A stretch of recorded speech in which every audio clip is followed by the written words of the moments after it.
亲爱的榜儿东居民，还有来自各地的新加坡朋友，晚上好！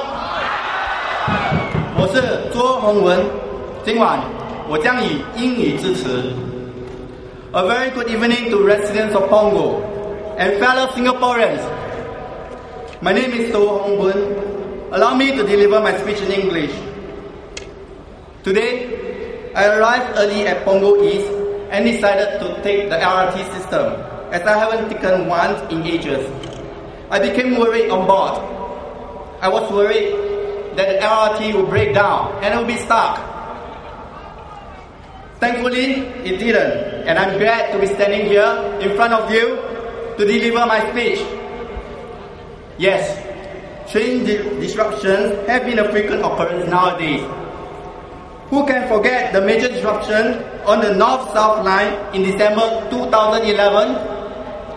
The latest disruption happened just last week on 11 January on the North-East line that many of you Pongo East residents travel on. Such frequent disruptions on the MRT lines are unacceptable. I shall not comment on the technical details of the cause of the disruption. More importantly, what could be the inherent reasons for these disruptions? Could it be the inability of the whole system to cope with the great surge in our populations? Yesterday, Transport Minister Rita Yu announced the building of 2 new rail networks. This, of course, is very much welcome, albeit a tad belated, a decade late. If more rail lines had been planned and built much earlier, perhaps all this disruption can be minimized or prevented. Another example of bad planning is the building of the Kallang-Paya Lebar Expressway, KPE, which affects many Pongo East residents. The KPE was only fully opened in 2008, many years after the completion of Sengkang and Pongo East towns. Before its completion, most Pongo East residents had to travel to town daily via the congested CTE and incur much ERP charges along that route. This revealed the poor foresight, planning and coordination of the PAP government. Now, Singapore public transport system is not so public. It comes under 2 private profit-driven companies, namely the SMRT and the SBS Transit. The Workers' Party has, in our 2011 manifesto, suggested the nationalization of the public transport system so as to integrate the system and reduce costs due to its non-profit nature and through lower overheads. Mr. Lee defended the privatization by saying, and I quote, "Not only will people have to pay more, nationalizing the operators could result in a stagnation of service quality and efficiency over time." Dear Singaporeans, are we not paying more now? Are we not experiencing lower service quality and efficiency now under the operations by the 2 operators? SMRT and SBS Transit remain very profitable. SMRT and SBS Transit turned a profit of $119.9 million and $36.7 million respectively last year. Yet, bus fares have increased 8 times since the year 2000, and it is expected to increase again this year. All the applications for fare hikes by the 2 operators were approved by the Public Transport Council, which oversees the transport operators. To quote the media release by the Workers' Party on the imminent fare hike, and I quote, "Commuters should not be expected to pay higher fares, especially when service standards remain unsatisfactory as they have been since the last fare hike." In an even more shocking move in 2012, the PAP government decided to be generous by forking out 1.1 billion taxpayer money for the purchase of 550 buses for over the next 5 years, hiring of 1,000 bus drivers, and funding for the maintenance of the fleet for the next 10 years.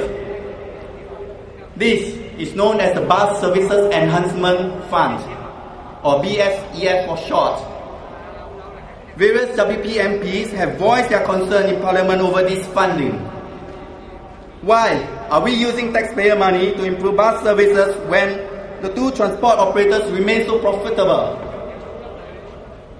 MP for Hougang SMC, Mr. Peng Ying Huat, reminded the government on the condition of this generosity, and I quote, "We must send a message to these operators that it will not be business as usual after the gifting of the 550 additional buses that comes complete with drivers and full maintenance. Because at the end of the day, the commuters should be the one smiling and not their shareholders." In 1998, the PAP government decided to stop regulating taxi fares so as to increase competition in the market, which will benefit commuters. However, did such competition materialize? Do you choose to take a taxi from one company because it is cheaper? No, because what we see today is that the fares are almost identical across all 8 taxi operators, and commuters are the ones who suffered when the taxi companies increase their fares in tandem. WP proposes that the government regulate taxi fares and it should be kept affordable, as many families with elderly, disabled or young children depend on taxi to travel around. These are families who cannot afford to purchase a car. Speaking of a car, one cannot help but think of this acronym, COE. We just witnessed last week a record COE price for cars below 1,600 cc at $92,100. The COE system has led to a uniquely Singapore situation where buying a Cherry QQ in Singapore can get you a Porsche in the States. I know that high COE prices must be a concern for Punggol East residents, where there are many young couples who just started a family or taking care of their elderly parents. Perhaps it is time for us to review our COE system. For a start, I hope that some form of subsidy be given to low and medium income families with infants, elderly or disabled, so as to offset the high COE prices for them to purchase a car. As you can see, there is still much work to be done for the transport system in Singapore. I believe with more WP MPs in Parliament, we would have more alternative views to various issues. In this light, I would like to recommend Ms. Li Lian, my friend, my fellow party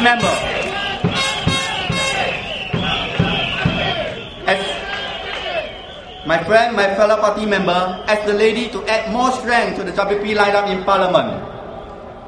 A journalist asked me for some comments on Lilian a few days ago.